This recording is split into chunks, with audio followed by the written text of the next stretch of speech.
sorry about that because my stop that I was used to record was a bit too waggy.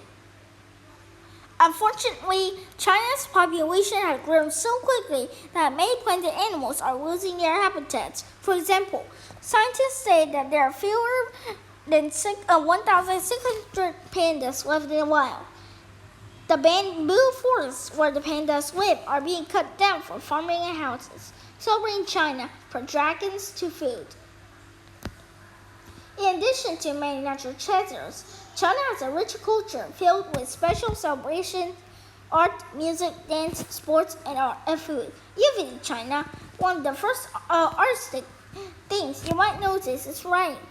The official language is Mandarin, which uses more than 6,000 characters instead of the 26-letter alphabet used in English.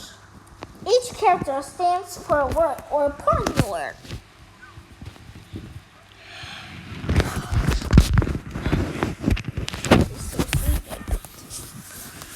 You visit in late January or early February, you might be lucky enough to take this part in the celebration of New Year. This is one of China's most important festivals and it's celebrated throughout the country. To celebrate New Year, people take part in colorful parades, wearing bright costumes and often dressing up as dragons. The dragon is a sign of good luck in China. Fireworks are also a big part of the festival. Sports are also important in Chinese. You probably see a lot of people playing tennis.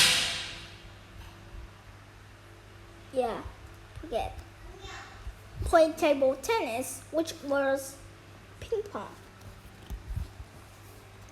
The Chinese are some of the best table tennis players in the world. You also see a lot of bike riders, since most people get around by bike. Food and Chinese cultures go hand in hand. You eat in a Chinese restaurant, then you know that there are many flavors and spices that make Chinese food special. Different regions have different kinds of food. For example, food from Southwestern is very spicy, often uses chili pepper oil. You might also notice that the Chinese only use 2 utensils, chopsticks and a soup spoon. The Chinese eat a lot of rice. Rice is grown in flat fields called paddies. In many parts of China, rice is served with all meals and is an important part in Chinese diet. You also see a lot of people eat noodles, soup, fish, soybeans, and other foods. China, past, present, and future. China has a long and rich history, which has helped shape the country today. Most historians think that the country was settled about 5,500 years ago, making China one of the earliest civilizations in the world that is still thriving today. The capital is Beijing. It has almost 14 million people. Beijing is also the center of the government. It is also known for many tourist sites like Tiananmen Square, also named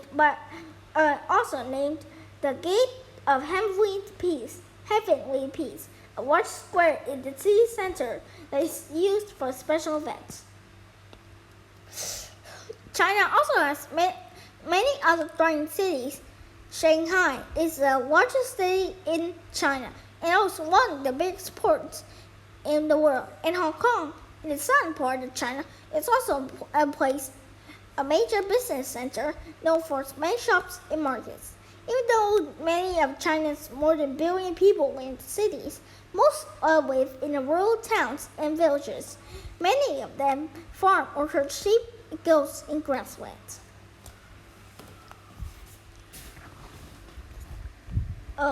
Silk malls. The silk malls were the things that make silk.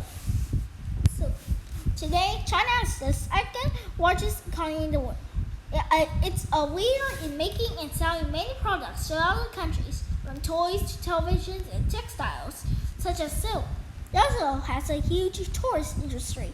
It hosted the 2008 Olympics in Beijing. But China faces big challenges.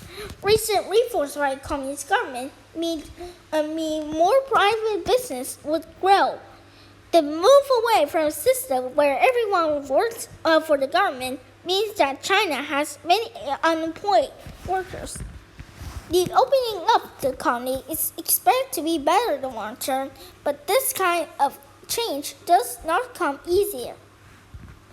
As China's population grows, people will need more food, water, energy, and food, and other resources. The country faces the challenge of providing enough jobs and resources for its population while still protecting the environment and people's rights. Goodbye.